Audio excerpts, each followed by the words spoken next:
So our opening question, I'll start with you, Reverend Lewis. This holiday, the theme, it starts with me, shifting the cultural climate through the study and practice of Kingian nonviolence. What are the main areas and key ways that you would want us to look at shifting the cultural climate? Anything you can bring from personal, cultural, societal areas that you think that we really need to consider at this time. Yeah, thank you so much, Dr. Ryan. Thank you, everyone. It's good to see you, colleagues. I want to start with this kind of little bit of, let's say, exposition of what's going on in the world, right? We are watching, I think, an extraordinary time of violence and hatred and pain.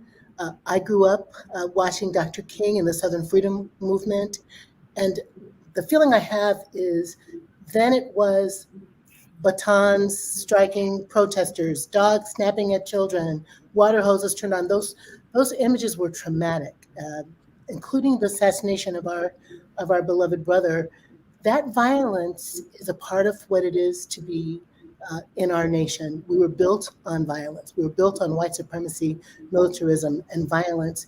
And what we're seeing now is a kind of catastrophic extroversion of that violence in the political square, in social media, in music, in our culture.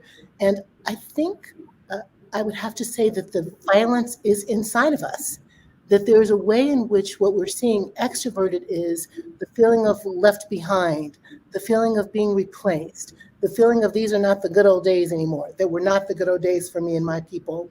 And there is a death throw kind of fighting to reclaim power and prestige and to keep caste in place.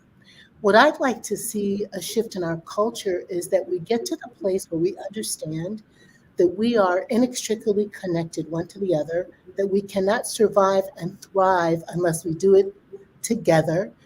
I'm talking about Ubuntu, and I know we're going to get to that in another question, but this sense of you are my sister and my brother, you are my kin, your issues are my issues, and that shift does start inside. Not fear, but fierce love. Not competition, but collaboration.